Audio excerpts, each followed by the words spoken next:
Hey, what's up? My name's JM Lee and welcome to my channel. This time we're going to talk about first scene hooks.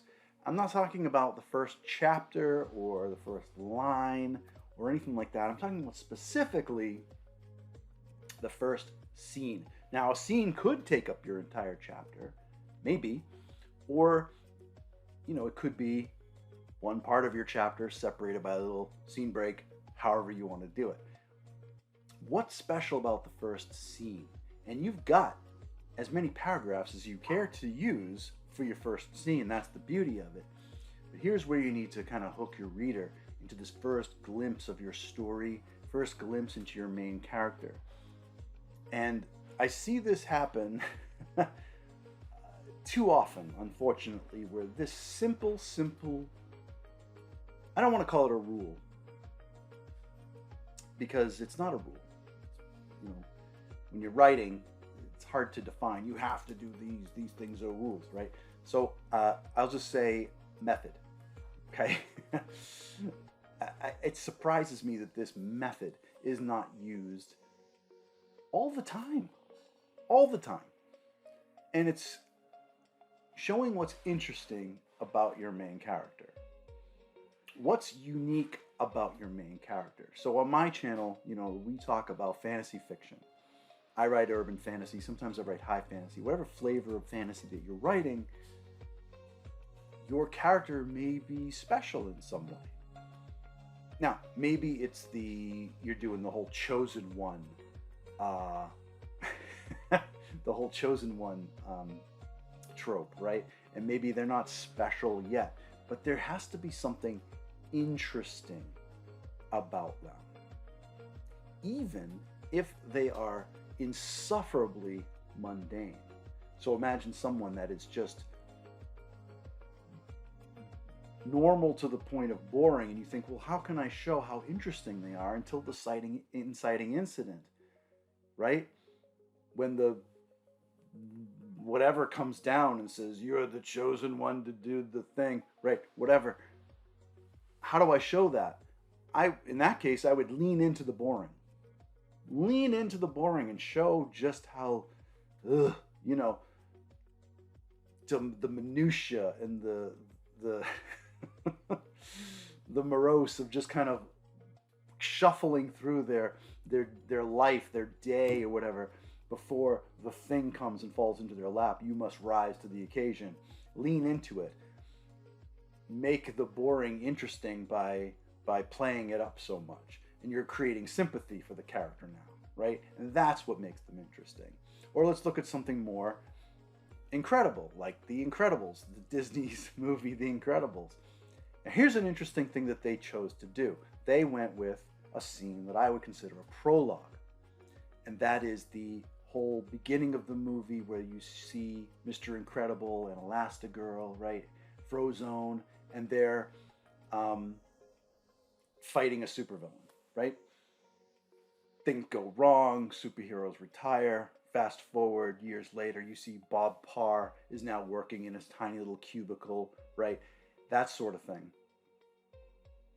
And you don't see him do anything interesting until he loses his cool with his boss and puts him through a wall. Now imagine, if you will, because prologues can kind of throw this method off a little bit, because you can show the incredible in a prologue even without your main character. Show something incredible, something fantastic, and then show your main character juxtaposed to that being perfectly normal. That's beautiful. That whole juxtaposition right there, right? But if you don't have a prologue, and I'm going to use The Incredibles as an example. Imagine the camera focuses on Bob Parr. For the sake of the argument, you don't know anything about it. He's just a guy working in a cube. He's trying to do the right thing, get some old woman some insurance. His boss starts yelling at him. He grabs the boss, lifts him up, throws him through a wall, and you're like, oh my God, what's his deal?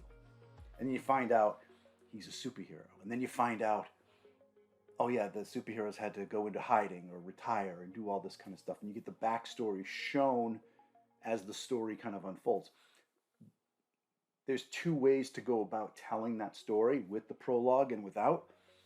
Uh, Neither way is wrong. So, you know, figure out what you want to do for yours and what makes sense. But I think the method here, the key here, and you don't see it often, is show what is interesting about the character. Why do I care about this character? I need to care about this character in the first scene. If I make it through the entire first scene and I don't care about the character, that's a problem. You have to find a way to connect your character to your reader. Either make him or her, sympathetic, pitiable, whatever, you feel emotion for them in some way, or make them interesting, very interesting, cool, fantastic, exciting, right? Any combination of those things will keep your pages turning, and your reader is going to want to keep going into that next scene, that next chapter. They want to find out more. And then hopefully when your inciting incident hits and they take that interesting stuff and launch it into this new stratosphere, you're going to have a recipe for something really, really great and keep your readers going. Okay, so super simple. Showing your reader what's interesting about your character in your very first scene. Don't wait. Don't wait until the inciting incident. Don't wait until they become the chosen one. Don't wait until they respond to the call to action, right? On their hero's journey, right? Don't wait. Show them what is interesting about your hero in that first scene. All right, so that about wraps it up. If you like this video, please give it a like, smush that like button, and as always, please subscribe.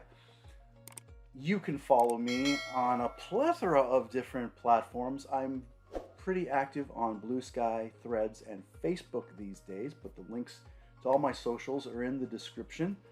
You can check out jmchaley.com to get all sorts of information on what's going on, events that I'm going to be at, character art, all sorts of stuff. You can sign up for my newsletter. You can send me a message and say hello.